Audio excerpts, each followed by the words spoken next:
ऐसा क्या है कि हम इंसानों को अलग जानवरों से अलग बनाता है, इंसान को इंसान बनाता है, हमें सोचने की, समझने की, आत्म जागृति होती है।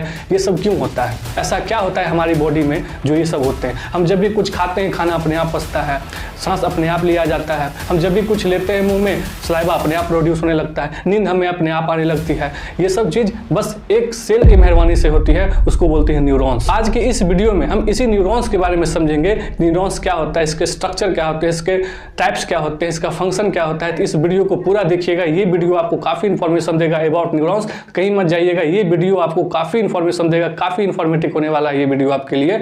तो आप सबको मेरा नमस्कार, मैं धीरज कुमार।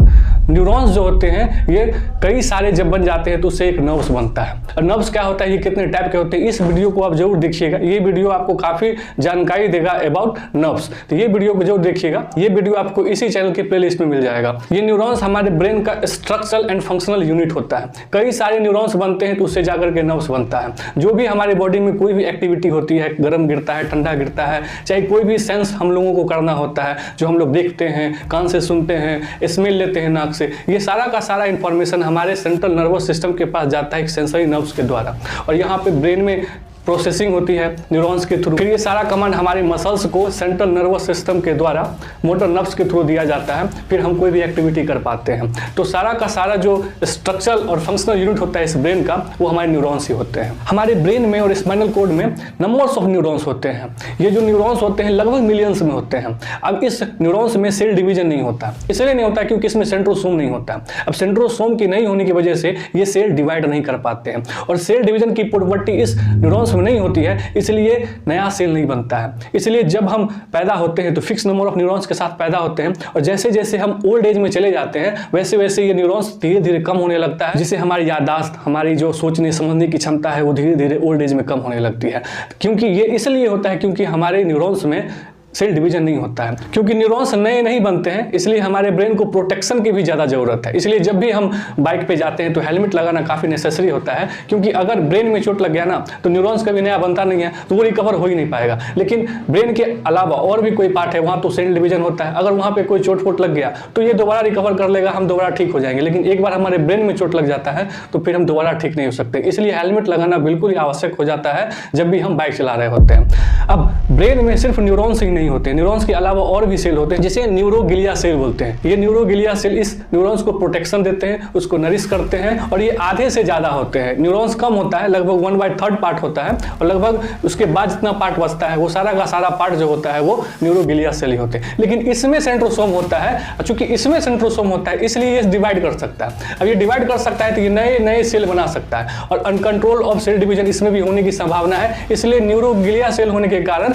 ब्रेन ट्यूमर का खतरा सिर्फ न्यूरोग्लिया सेल के कारण हो सकता है। अगर हम इस न्यूरॉन के स्ट्रक्चर की बात करें तो इसमें सेल बॉडी होता है, जिसमें न्यूक्लियस होगा, साइटोप्लाज्म होगा, अदर टिपिकल ऑर्गेनेल्स होंगे। इसके ब्रांच्ड पार्ट में जो ब्रांच्ड होता है उसमें डेंड्राइट होता है। वो डेंड्राइट जो होता है अलग न्यूरॉन से इंफॉर्मेशन या फिर नर्व इंपल्स लेकर के आता है, इस सेल बॉडी को दे देता है। इसी सेल बॉडी से एक एक्सॉन निकला हुआ रहता है। ये एक्सॉन जो होता है ये सेल बॉडी से नर्व इंपल्स को रिसीव करता है, और ये एक्सॉन फिर लास्ट में आकर के इसके डिस्टल पार्ट में यानी कि एंड पार्ट में ये ब्रांच्ड हो जाता है, और ये ब्रांच्ड को एक्सॉन टर्मिनल बोलते हैं। और इसी एक्सॉन टर्मिनल से साइनेप्टिक नर्व्स फॉर्मेशन होता है। इसी में साइनेप्टिकल वेसिकल्स होते हैं, जिसमें न्यूरोट्रांसमीटर होते हैं। लाइक अगर एग्जांपल में देखें तो एसिटाइलकोलिन होता है। अब इसी के थ्रू एक न्यूरॉन से दूसरा न्यूरॉन से तीसरा, तीसरा से चौथा, ऐसे कर करके पूरा एक नर्व बन जाता है, जो एक नर्व इंपल्स को जनरेट करता चला जाता है। अब इसी एक्सॉन से अटैच्ड एक न्यूरोग्लिया सेल होते हैं, जिसको स्वान सेल बोलते हैं। ये जो स्वान सेल होता है ये फॉस्फोलिपिड को प्रोड्यूस करता है। इसी फॉस्फोलिपिड को माइलिन शीथ बोलते हैं। अब इस माइलिन शीथ से कोई भी आयंस पास नहीं हो सकते, लाइक पोटेशियम आयंस हो गए, सोडियम आयंस होंगे। अब इस आयंस का पास होना काफी ज्यादा जरूरी है। जब ये पास नहीं होंगे तो इसमें नर्व इंपल्स नहीं होगा। अब चूंकि इसमें पास नहीं होते हैं तो इस ये जो स्वान सेल है इसमें जो दो नोड आपको दिख रहा है उसको नोड ऑफ रेनवियर बोलते हैं। अब इस नोड ऑफ रेनवियर से आयंस पास हो सकते हैं। अब चूंकि हो सकते हैं इसमें पास, तो इसलिए साल्टेशन प्रोसेस करेगा। अब ऐसे एक्सॉन को माइलिनेटेड एक्सॉन बोलते हैं, और ऐसे न्यूरॉन्स को माइलिनेटेड न्यूरॉन्स बोलते हैं। अब ये जो होता है हमारे क्रेनियल नर्व्स या फिर स्पाइनल नर्व्स में होता है। अब क्रेनियल नर्व्स क्या होता है, स्पाइनल नर्व्स क्या होता है, इस वीडियो को देखिएगा। ये वीडियो आपको इसी चैनल के प्लेलिस्ट में मिल जाएगा। अब कुछ एक्सॉन ऐसे होते हैं जिसमें स्वान सेल तो होता है लेकिन वो फॉस्फोलिपिड प्रोड्यूस नहीं करता है, इसलिए इसको नॉन माइलिनेटेड न्यूरॉन्स बोलते हैं। ये एक्चुअली हमारे सोमैटिक या फिर ऑटोनॉमिक पीएनएस में होता है। अब ये सोमैटिक क्या होता है, ऑटोनॉमिक पीएनएस क्या होता है, फिर इसी वीडियो में आपको मिल जाएगा। पूरा नर्व्स का मैंने यहाँ पे डिटेल दिया हुआ है, इस वीडियो को जरूर देखिएगा, ये काफी इंफॉर्मेशन देगा ये वीडियो आप। अब जो हमारे ब्रेन और स्पाइनल कॉर्ड में जो न्यूरॉन्स होते हैं उसमें जो एक्सॉन होता है और उसमें जो माइलिन शीथ प्रोड्यूस करता है वो स्वान सेल नहीं होता है, वहां पे उसको ओलिगोडेंड्रोसाइट बोलने लगते हैं। अब जिस न्यूरॉन्स में मल्टीपल डेंड्राइट हो और सिंगल एक्सॉन हो उसको मल्टीपोलर न्यूरॉन्स बोलते हैं। ये हमारे जो सेरिब्रल कॉर्टेक्स है उसमें पाया जाता है। ये जो सेरिब्रम होता है, सेरिब्रम का जो कॉर्टेक्स वाला पार्ट होता है उसमें इस टाइप के ही न्यूरॉन्स पाए जाते हैं।